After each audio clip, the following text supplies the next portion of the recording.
이스라엘 모든 지파가 헤브론에 이르러 다윗에게 나와 이르되, 보소서, 우리는 왕의 한 권력이니이다. 전에 곧 사울이 우리의 왕이 되었을 때에도 이스라엘을 거느려 출입하게 하신 분은 왕이시었고, 여호와께서도 왕에게 말씀하시기를 내가 내 백성 이스라엘의 목자가 되며 내가 이스라엘의 주권자가 되리라 하셨나이다. 이에 이스라엘 모든 장로가 헤브론에 이르러 왕에게 나아오매 다윗 왕이 헤브론에서 여호와 앞에 그들과 언약을 맺음에 그들이 다윗에게 기름을 부어 이스라엘 왕으로 삼으니라. 다윗이 나이가 30세의 왕위에 올라 40년 동안 다스렸으되 헤브론에서 7년 6개월 동안 유다를 다스렸고 예루살렘에서 33년 동안 온 이스라엘과 유다를 다스렸더라. 왕과 그의 부하들이 예루살렘으로 가서 그 땅 주민 여부수 사람을 치려하매 그 사람들이 다윗에게 이르되, 내가 결코 이리로 들어오지 못하리라. 맹인과 다리 저는 자라도 너를 물리치리라. 그들 생각에는 다윗이 이리로 들어오지 못하리라 함이라. 다윗이 시온 산성을 빼앗았으니 이는 다윗 성이다. 그날에 다윗이 이르기를, 누구든지 여부수 사람을 치거든 물깃는 대로 올라가서 다윗의 마음에 미워하는 다리 저는 사람과 맹인을 치라. 하였으므로 속담이 되어 이르기를 맹인과 다리 저는 사람은 집에 들어오지 못하리라 하더라. 다윗이 그 산성에 살면서 다윗 성이라 이름하고 다윗이 밀로에서부터 안으로 성을 둘러싸음이라. 만군의 하나님 여호와께서 함께 계시니 다윗이 점점 강성하여 가니라. 두로 왕 히람이 다윗에게 사절들과 백향목과 목수와 석수를 보내매 그들이 다윗을 위하여 집을 지으니 다윗이 여호와께서 자기를 세우사 이스라엘 왕으로 삼으신 것과 그의 백성 이스라엘을 위하여 그 나라를 높이신 것을 알았더라. 다윗이 헤브론에서 올라온 후에 예루살렘에서 처첩들을 더 두었으므로 아들과 딸들이 또 다윗에게서 나니 예루살렘에서 그에게서 난 자들의 이름은 삼무아와 소박과 나단과 솔로몬과 이팔과 엘리수아와 네벡과 야비아와 엘리사마와 엘리아다와 엘리벨렛이었더라. 이스라엘이 다윗에게 기름을 부어 이스라엘 왕으로 삼았다 함을 블레셋 사람들이 듣고 블레셋 사람들이 다윗을 찾으러 다 올라오매 다윗이 듣고 요새로 나가니라. 블레셋 사람들이 이미 이르러 르바임 골짜기에 가득한지라. 다윗이 여호와께 여쭈어 이르되, 내가 블레셋 사람에게로 올라가리이까 여호와께서 그들을 내 손에 넘기시겠나이까? 올라가라. 내가 반드시 블레셋 사람을 내 손에 넘기리라 하신지라. 다윗이 바알브라심에 이르러 거기서 그들을 치고 여호와께서 물을 흩음같이 내 앞에서 내 대적을 흩으셨다. 함으로 그곳 이름을 바알브라심이라 부르니라. 거기서 블레셋 사람들이 그들의 우상을 버렸으므로 다윗과 그의 부하들이 치우니라. 블레셋 사람들이 다시 올라와서 르바임 골짜기에 가득한지라. 다윗이 여호와께 여쭈니 이르시되, 올라가지 말고 그들 뒤로 돌아서 뽕나무 숲을 맞은편에서 그들을 기습하되 뽕나무 꼭대기에서 걸음 걷는 소리가 들리거든 곧 공격하라. 그때에 여호와가 너보다 앞서 나아가서 블레셋 군대를 치리라 하신지라. 이에 다윗이 여호와의 명령대로 행하여 블레셋 사람을 쳐서 게바에서 겟셀까지 이르니라. 오늘 설교 제목이 아주 자극적이죠. 될 놈은 됩니다. 이런 설교 제목을 제가 쓴 적은 없었는데, 여러분, 이 될 놈 될이라는 말이 있어요. 한 번쯤 들어보셨을 거예요. 될 놈은 된다를 줄여서 될 놈 될이라고 하는데, 성공하는 사람은, 되는 사람은 어차피 다 되게 되어 있다, 이런 뜻이거든요. 그러면 그게 그냥 가만히 있으면 다 되고 다 성공한다는 뜻이냐? 그 의미는 아닙니다. 이 될 놈은 된다라는 말은 간단하지만 그 안에는 깊은 의미가 담겨 있습니다. 특별히 성공하는 사람들에게는 공통점이 있는데 제가 세 가지만 말씀을 드릴게요. 첫째는 그 사람들은 포기를 하지 않습니다. 어려움이 있어도 계속 도전합니다. 그리고 그들은 성공합니다. 두 번째로 성공한 사람들은 계속 배우려고 합니다. 새로운 걸 배우는 걸 두려워하지 않고요. 오히려 즐깁니다. 혹시라도 배우는 과정에서 실패하거나 실수하면 그것을 큰 배움이라고 생각하고 받아들인다고 생각합니다. 세 번째로 성공한 사람들은 자신이 하는 일을 아주 좋아합니다. 돈이나 명예만을 위해서 그 일을 하는 게 아니라 그 일 자체를 좋아하기 때문에 힘든 순간이 돼도 그걸 잘 견디는 그런 힘들이 있다라는 얘기입니다. 될 놈은 된다라는 말은 운명이나 행운에 관련된 말이 아니고 준비된 사람에게는 언제나 기회가 올 것이고 그 기회를 잡아서 그 사람들은 반드시 이루더라라는 의미를 담고 있는 겁니다. 그렇기 때문에 이 사람들은 항상 자신을 준비하고 기회가 오기만을 기다려요. 평소에 꾸준히 노력하고 준비한 가운데서 결국은 성공을 이루어 가는 겁니다. 오늘 본문에 보면 성경이 말하는 될 놈 될의 좋은 본보기로 지금 다윗을 얘기를 하고 있는 거예요.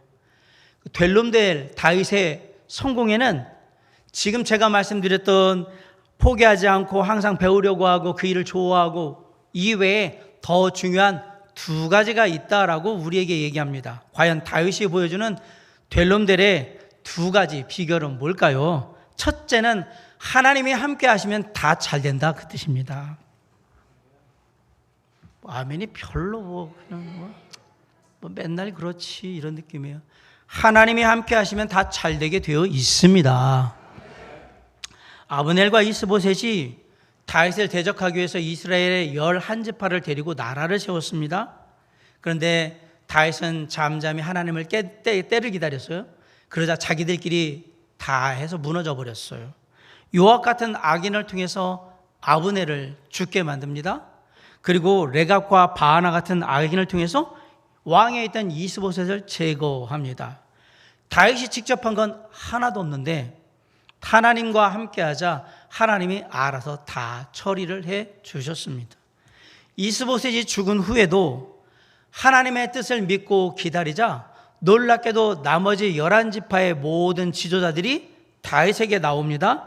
그리고 온 이스라엘의 왕이 되어달라고 지금 요청을 하고 있는 겁니다. 1절, 2절, 3절 한번 읽어볼까요? 시작. 이스라엘 모든 지파가 헤브론에 이르러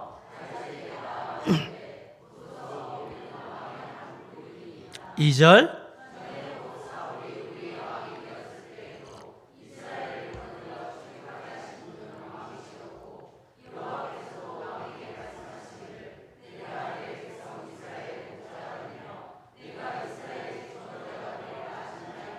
삼절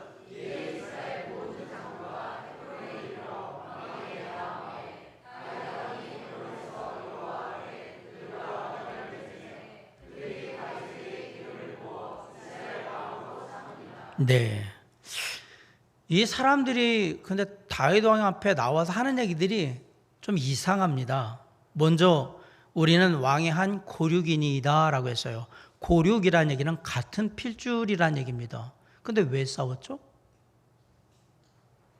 아니 실컷 죽고 죽이고 한 다음에 이제 상황이 불리해지니까 딱 나와서 우리가 남이가 그러고 있는 거예요. 얼마나 뻔뻔스럽고 얼마나 진짜 얄밉습니까? 또 2절에 보니까 사울왕 때 군대를 이끌고 나가서 전쟁에 승리한 사람이 누구라고 얘기하냐면 다윗이라는 사실을 알고 있었다라고 고백을 합니다. 심지어 하나님께서 내 백성 이스라엘의 목자가 되며 이스라엘의 주권자가 되리라고 하신 그 말씀이 사울이 아니라 다윗을 지칭하고 있다라는 사실도 이들이 다 알고 있었다라고 고백을 합니다.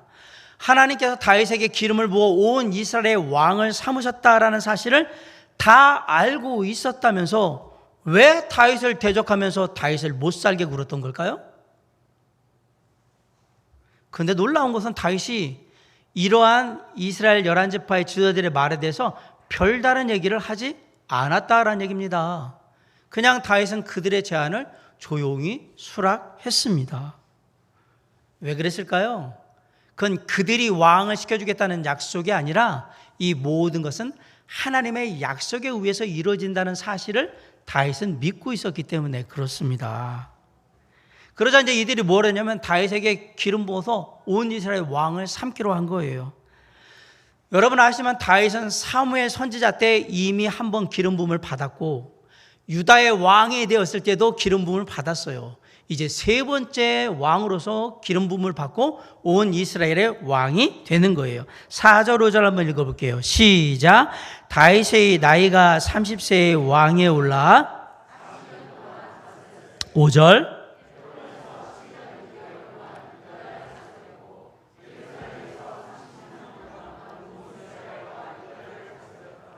다윗은 30세의 왕에 올라서 70세가 되기까지 40년 동안 이스라엘을 다스렸습니다.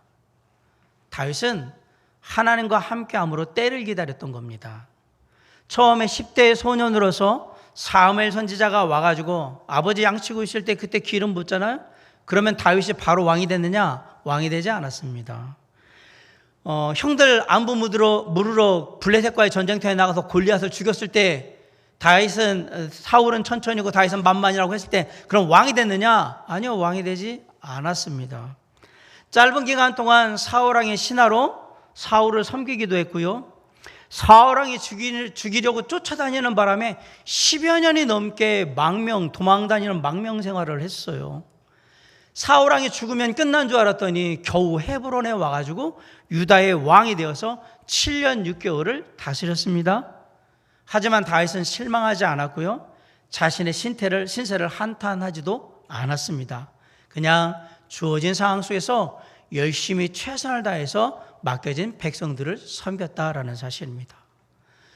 다윗이 이스라엘의 위대한 왕이 될 수 있었던 이유는 바로 왕이 되기 전에 혹독한 과정을 통해서 준비가 되었기 때문에 그렇습니다. 다윗은 이스라엘의 왕이 됐는데요, 거저먹는 왕이 된 게 아니에요. 그렇게 다윗은 하나님의 함께 하신 가운데 점점 더 강성해져 갔습니다. 이스라엘의 왕이 된 다윗은 그 땅에 남아있는 여부수 족속을 처리하는 일을 공식적으로 첫 시작으로 삼습니다. 6절을 한번 볼게요. 시작. 왕과 그의 부하들이 예루살렘으로 가서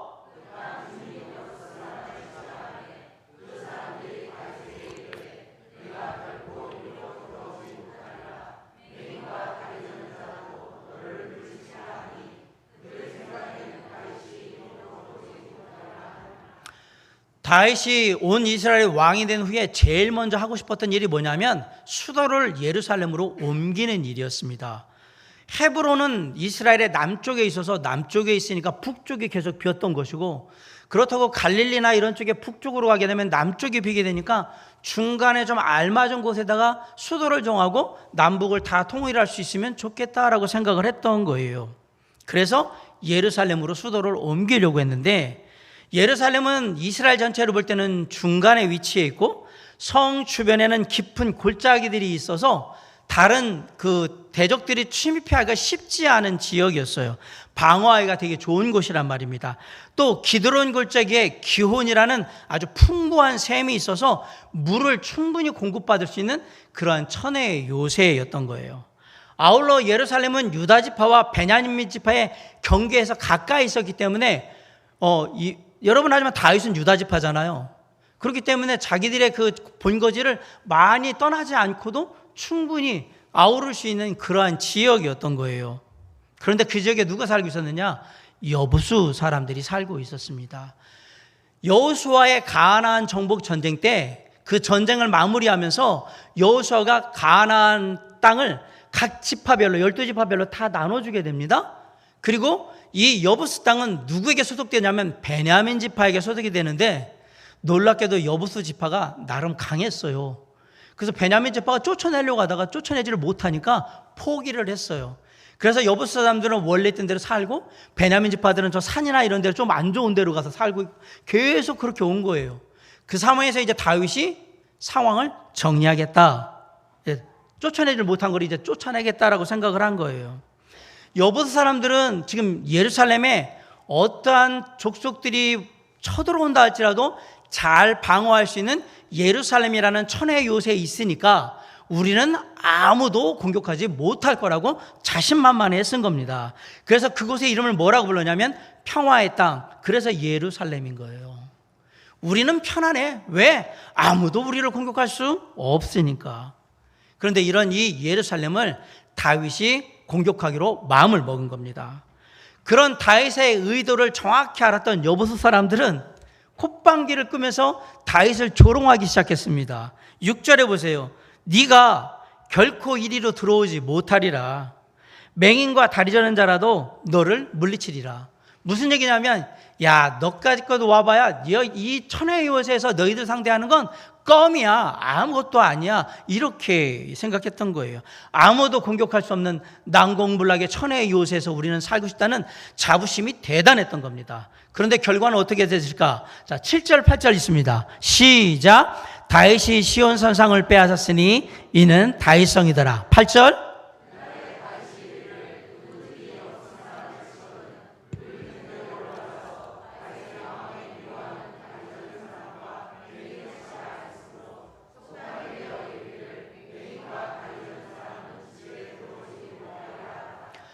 다윗이 결국은 이 성을 탈취해가지고 그 성의 이름을 뭐라고 붙였냐면 다윗성이라고 붙입니다. 그리고 다윗은 안쪽으로 다시 또 성벽을 둘러싸아서 예루살렘 성을 더욱더 강건하게 만들어 버립니다. 이 사건을 계기로 다윗은 더욱더 강성해지기 시작했던 겁니다. 그래서 성경은 하나님이 다윗과 함께 하심으로 강성해졌다라고 말을 합니다. 10절 보세요. 시작. 만군의 하나님 여호와께서 네, 하나님은 우리와 언제나 함께 하시는 임마누엘의 하나님이십니다. 하나님은 항상 우리 편이세요.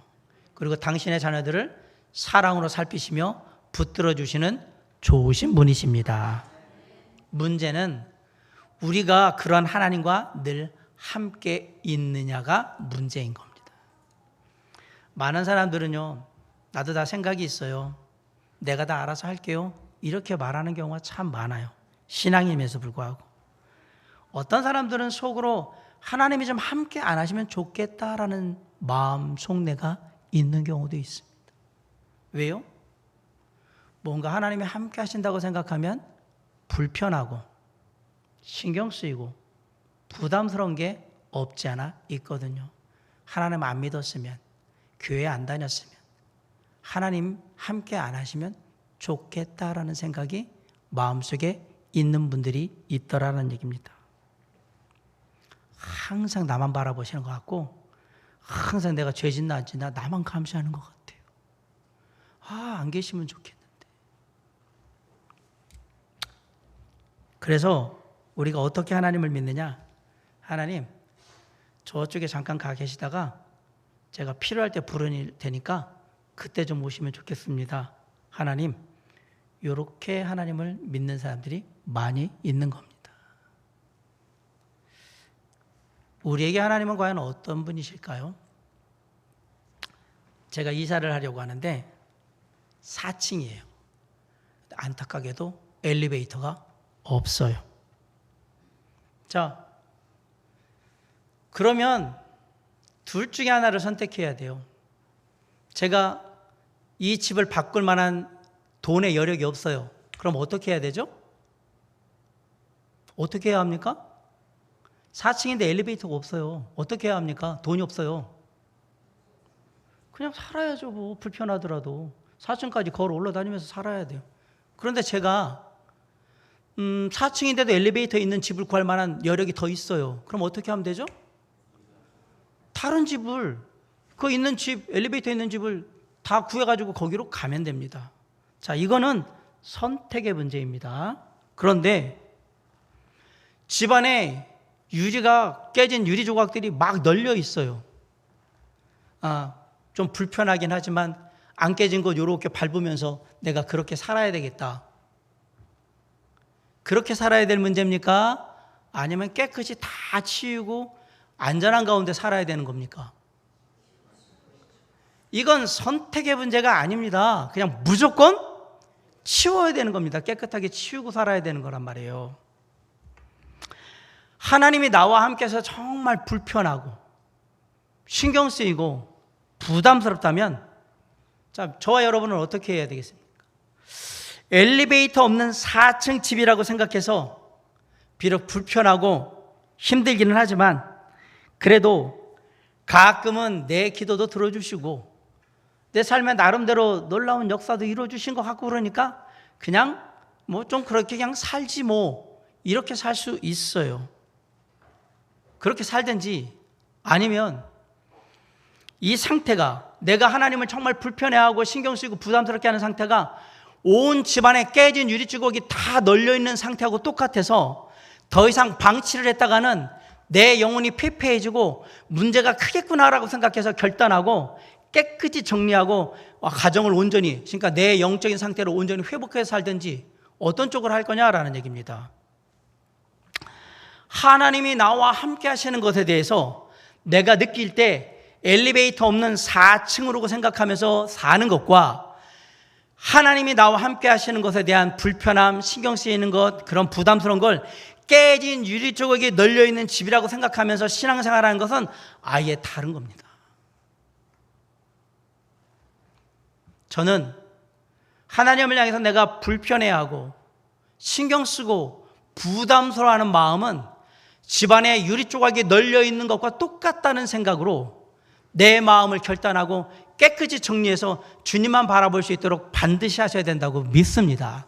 그게 하나님과 함께 하는 것이라는 사실이에요. 바라기는 늘 하나님과 함께 하실 수 있도록 하나님과의 관계에 신경을 쓰고 하나님의 뜻을 행하는 데 주의를 기울이고 하나님과 함께하는 삶을 방해하는 모든 것들을 깨끗이 정리하여서 하나님 안에서 늘 평안함을 누리며 정말 늘 기쁨 가운데 뭐든지 형통할 수 있는 삶을 살아가는 저와 여러분이 될 수 있기를 주님의 이름으로 간절히 축원합니다. 제가 보통 설교할 때 하나님 믿는다고 형통하지 않아요 라고 얘기했잖아요. 예, 믿는다고 형통한 게 아니에요. 자, 제가 분명히 말씀드렸습니다. 첫 번째 뭐든지 다 잘 될 수 있는, 형통할 수 있는 비결은 하나님과 함께 하셔야 합니다 라고 했어요. 좋은 관계를 유지해야 된다고 제가 분명히 말씀드렸습니다. 그럼 두 번째 비결은 뭘까요? 하나님의 도우심을 반드시 구하셔야 잘 됩니다. 제가 생각하는 아멘의 목소리는 이런 소리가 아니거든요. 도우심을 구하면 뭐해? 뭐 도와주지도 않는 거. 아니요, 하나님은 분명히 도와주시는 분이에요. 구하여도 받지 못하였으면 어떻게 구했기 때문에요? 잘못 구했기 때문에요. 아니면 때가 지금이 아니든지. 하나님의 도우심을 구하면 다 잘되게 되어 있습니다. 다윗이 이스라엘의 왕이 되자 여러 가지 일들이 나라에 벌어지기 시작했어요. 먼저 두로왕 히람이 다윗이 요청하지도 않았는데 와가지고 왕궁 건축을 위한 자재와 사람들을 보내줍니다. 11절 있습니다. 시작. 두로왕 히람이 다윗에게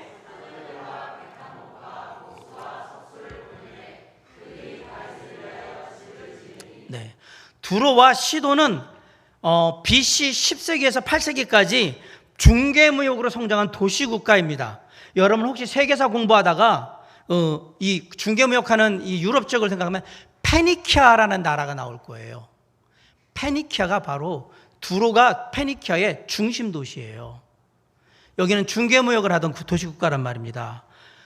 두로왕 히람은 생각했어요. 다윗이 점점 더 강성해지면 이스라엘도 이 중개무역을 애굽으로 가는, 이집트로 가는 통로이고 바벨론으로 가는 통로이기도 하기 때문에 이 중개무역이 온전히 이루어지려면 이스라엘과 좋은 관계를 맺어야 되거든요. 그래서 중개무역의 안정성을 도모하기 위해서 다윗에게 내가 집 줘줄게 이렇게 하고서 집을, 왕궁을 줘주게 된 거예요. 그런데 놀랍게도 이런 일이 일어났는데도 불구하고 다윗은 겸손했습니다. 12절 한번 보겠습니다. 시작. 다윗이 여호와께서 자기를 세우사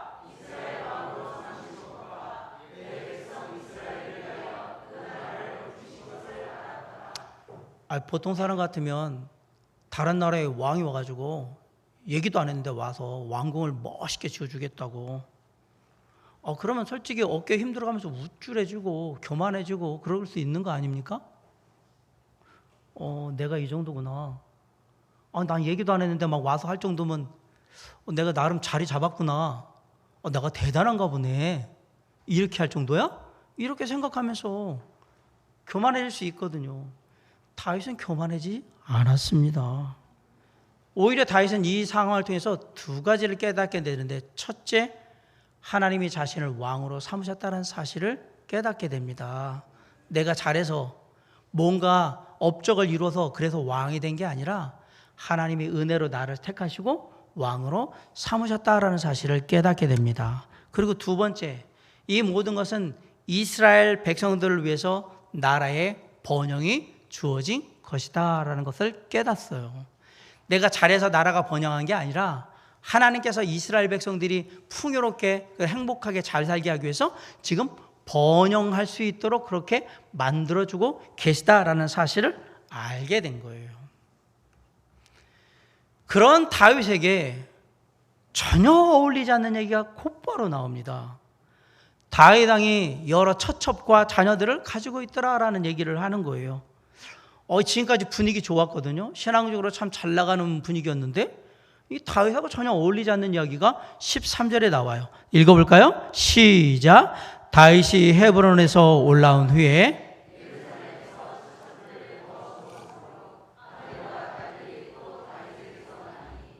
여러분, 다윗은 이미 예루살렘에 올라오기 전에 아내를 6명이나 뒀습니다. 아내만 6명을 뒀습니다. 낳은 자녀들도 많이 있어요. 그런데 예루살렘에 올라온 다음에 또 다른 처첩들을 두고 있다. 그리고 14절로 16절에 보면 그들의 자녀들의 이름이 이렇다라고 쭉 소개를 하고 있잖아요. 이 사실로 미뤄볼 때 다윗이 여자를 좋아했다는 사실은 분명한 사실 같습니다. 그런데 그것만은 아닌 것 같습니다.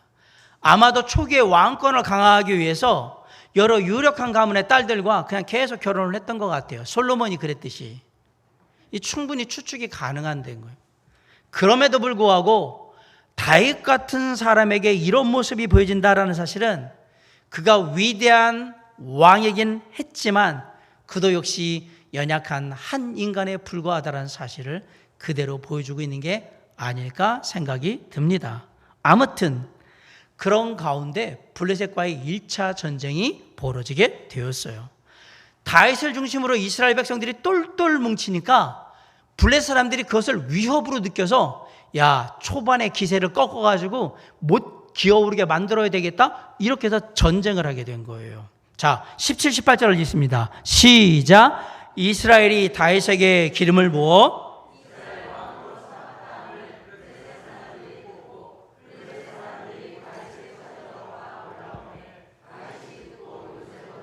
18절.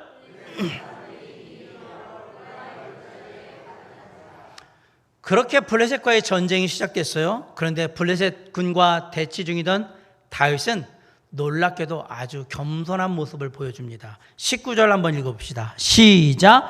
다윗이 여호와께 여쭈어 이르되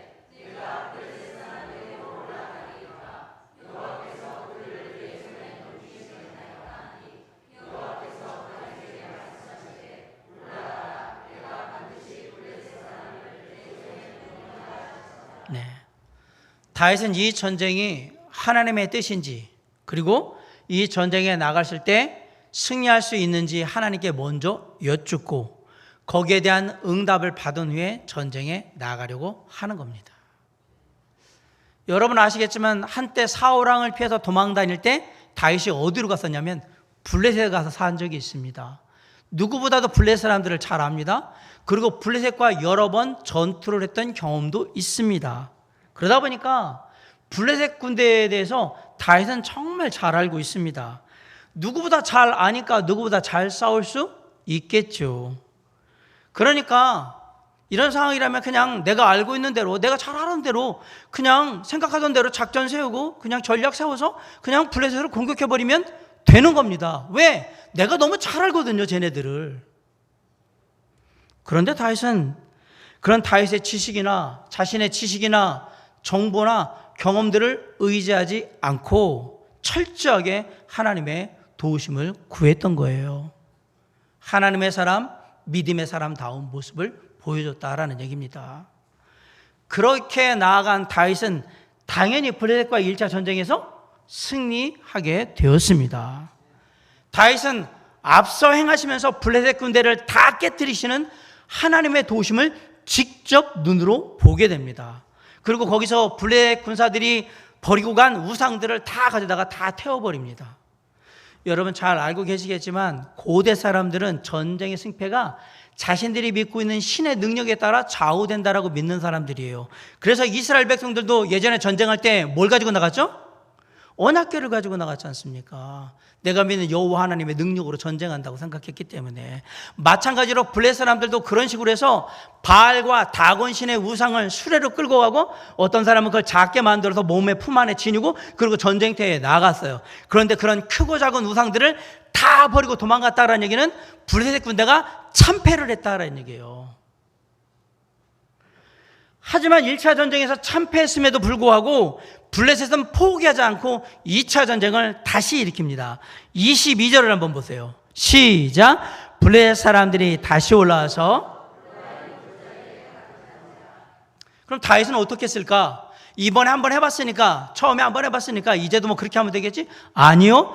놀랍게도 처음과 똑같이 다윗은 여전히 하나님의 도우심을 다시 구하고 있다라는 사실입니다. 23, 24절 보십니다. 시작.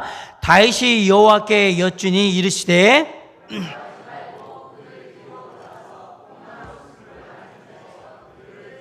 24절.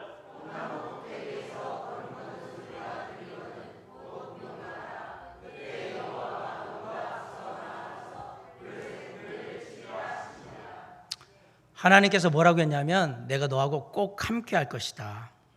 그리고 구체적인 전투의 방법과 함께 공격 시점까지 정확하게 알려주십니다.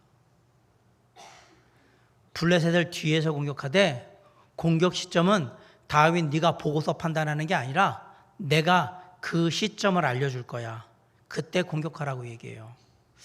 야, 이게 곰곰이 생각해보면 참 놀라운 일입니다. 공격 시점이 뽕나무 꼭대기에서 걸음 걷는 소리가 들릴 때 그때 공격하라고 얘기를 한 거예요. 뽕나무 숲의 맨 위쪽에서 사람들이 이렇게 지나가는 소리가 나거든. 그러면 그때 공격하라라고 알려준 거예요. 얼마나 구체적이에요. 하나님은 이렇게 정말 구체적으로 다윗이 뭘 해야 되는지를 다 알려주시고 인도해주고 계신 거예요.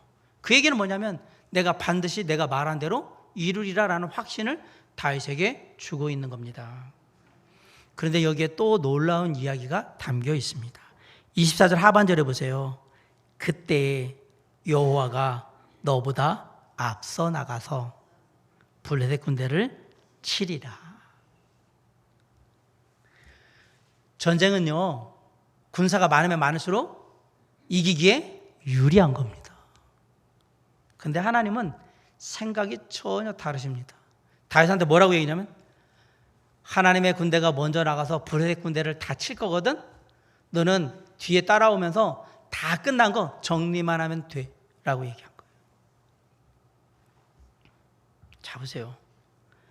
다윗은 자신의 판단과 상식과 경험을 뒤로하고 여전히 하나님의 도우심을 구합니다. 지금 다윗이 한 일은 뽕나무 꼭대기에서 걸음 걷는 소리가 들리는지 잘 집중해서 듣는 것이고요. 그리고 나가서 하나님의 군대가 블레셋 군대를 다 치고 나면 그냥 정리한 거 주워오기만 하면 되는 거예요. 다윗은 이런 하나님의 명령에 겸손히 순종했습니다. 그리고 그렇게 하나님의 도우심을 겸손히 구하고 하나님의 말씀에 겸손히 순종하는 다윗에게 하나님은 승리를 허락해 주신 겁니다. 25절 한번 있습니다. 시작.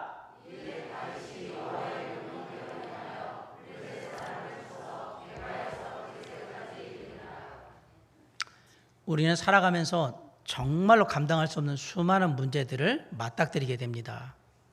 그 문제들을 해결해 가려면 여러 가지 많은 어려움이 있겠죠.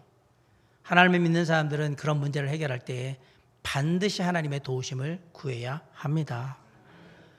그렇게 하나님의 도우심을 구하기 위해서는 나의 생각이나 지식이나 경험 등을 뒤로 하고 온전히 하나님의 도우심을 구할 줄 알아야 한다는 사실이에요. 네, 어떤 일에 대해서는 여러분이 저보다 훨씬 더 전문가고 다른 사람들보다 훨씬 더 많이 알고 있다는 사실 인정합니다. 그리고 어떤 일에 대해서는 누구보다도 그 일을 잘 할 수 있는 능력을 가지고 있다는 사실도 인정합니다. 그리고 어떤 일에 대해서는 나름 이전에 좋은 성과를 낸 경험들도 많이 가지고 있을 거라는 사실도 제가 잘 압니다. 그래서 그냥 내가 알고 있던 대로 하던 대로 해도 무슨 일이든 웬만큼은 하리라는 거 제가 다 인정합니다. 예, 잘 압니다. 그런데 우리가 살아갈 우리의 인생길은 한 번도 가보지 않은 인생길이에요. 그 어떤 사람도 자신이 갔던 인생길을 되돌아와가지고 다시 가본 사람은 한 사람도 없습니다. 그래서 우리는 우리의 인생길을 살아갈 때 반드시 하나님의 도우심을 필요로 하는 것입니다. 시편 121편 1절로 2절에 내가 산을 향하여 눈을 들리라. 나의 도움이 어디서 올까? 나의 도움은 천지를 지으신 여호와에게서로다. 시편 55편 22절에 네 짐을 여호와께 맡겨버리라. 너를 붙드시고 의인의 요동함을 영영이 허락치 아니하시리로다. 하나님의 말씀을 따라 삶의 어려움과 고통, 자녀의 문제, 물질의 문제, 인간관계의 문제 등 많은 짐들이 있죠. 이거 하나님께 맡겨보시기 바랍니다. 마태복음 11장 28절에서 수고하고 무거운 짐진 자들아 다 내게로 오라. 내가 너희를 쉬게 하리라고 우리를 초청하고 계십니다. 그런데 의외로 많은 성도님들이 이러한 하나님의 말씀을 따라서 삶의 무거운 짐들을 하나님께 맡기려고 갔다가 다시 그 짐들을 다 되가져오는 경우를 종종 보게 됩니다. 가서 삶의 무거운 짐을 하나님께 맡겼는데 곰곰이 생각해 보니까 하나님보다 내가 그 문제에 대해서 더 잘 아는 것 같고 하나님보다 내가 그 문제를 더 잘 처리할 수 있을 것 같고 이전에도 여러 번 이거 해본 경험이 있으니까 이번에도 잘할 수 있을 것 같은 그런 마음이 들어서 그렇게 하는 거예요. 그래서 생각해요. 내가 이런 불안한 마음으로 하나님께 맡기느니 그냥 내가 가져와서 내가 하지 뭐. 그러고 오는 거예요. 말로는 하나님께 다 맡겼다고 했는데 실제로는 다 다시 가져와서 다 내가 가지고 있는 거예요. 그냥 내가 생각하는 대로 하다가 혹시라도 잘 안 풀리거나 뭔가 좀 필요한 일이 있으면 그때 그냥 하나님 부르면 되는 거예요. 그렇게 생각하는 겁니다. 여기서 중요한 말은 뭐냐? 내가 생각하는 대로 하다가 내가 하는 대로 그냥 막 하다가 안 되면 그때 봐 하나님께 가지. 그렇게 했다는 얘기예요. 2001년에 개봉된 장동건 유호성 주연의 아주 유명한 영화가 있습니다. 혹시 여러분 제목 압니까? 친구. 부산을 배경으로 하는 이 영화는 아주 히트를 치죠.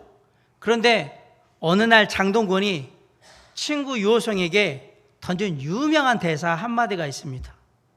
아주 기분 나쁘면서 유호성에게 장동건이 이렇게 얘기해요. 내가 네 시다바리가. 시다바리라는 말은 일본 말입니다.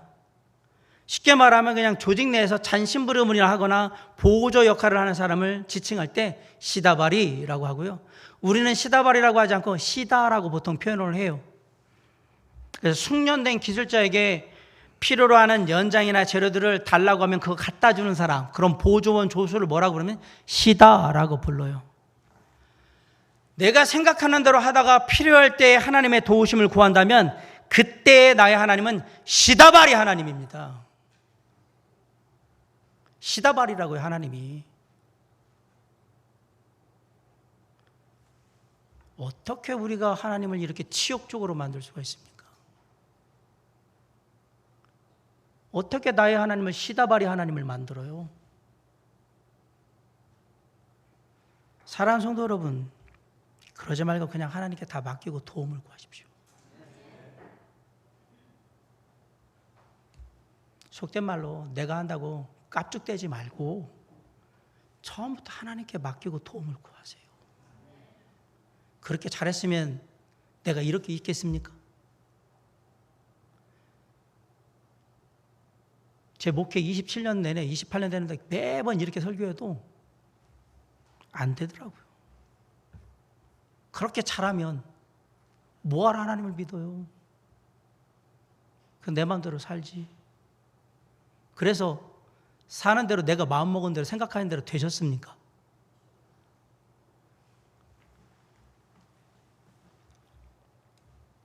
주님은 너의 염려를 다 주께 맡겨라. 수고하고 무거운 짐자 다 내게로 오라. 다 맡기라고 하는데 일단 해볼게요. 해보다 안 되면 부를게요. 그건 시다발이 하나님이에요.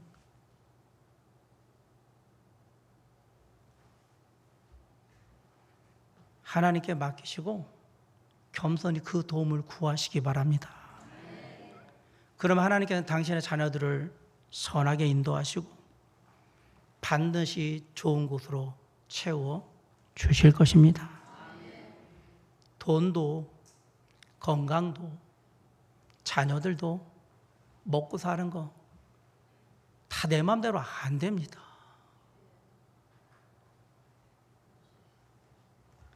한나라의 모든 권력을 다 쥐고 있고 한나라의 모든 재물을 다 관장하는 위대한 이스라엘의 영웅 다윗조차도 그렇게 자기가 잘 아는 블레셋을 상대할 때에 겸손히 하나님께 도우심을 구하고 있다라는 사실을 기억하셔야 합니다.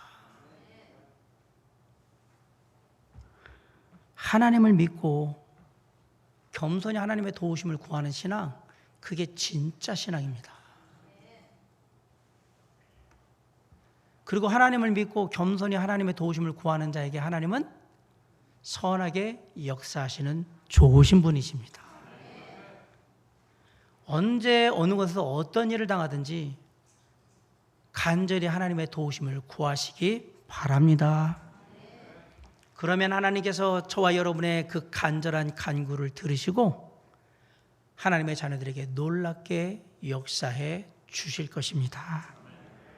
우리 모두의 삶이 언제나 하나님을 믿고 의지하며 날마다 하나님의 도우심을 간절히 구함으로 이 땅에 주어진 여러 가지 힘들고 어려운 삶이지만 그 삶을 주님과 함께 하나하나 이겨나가는 아름다운 승리의 삶이 될 수 있기를 주님의 이름으로 간절히 축원합니다. 삶에는 정말 우리가 생각하지 못했던 여러 가지 많은 문제들이 있습니다. 그런 문제들을 당할 때마다 우리는 그 문제들을 잘 해결하고 싶고 좋은 결과를 내고 싶어 합니다. 오늘 본문에서 모든 일들이 다 잘 될 수 있는, 형통할 수 있는 어마어마한 비결을 다윗이 두 가지로 딱 얘기했어요. 첫째는 반드시 하나님과 함께 해야 한다. 두 번째는 반드시 하나님의 도우심을 구해야 한다. 그러면 여러분 만사 형통하실 거예요. 그게 성경이 말하는 교훈이에요.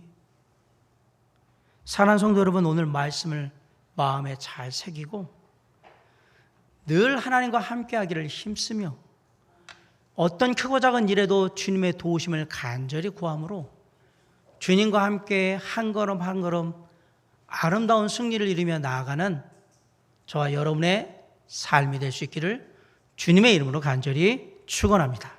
기도하시겠습니다.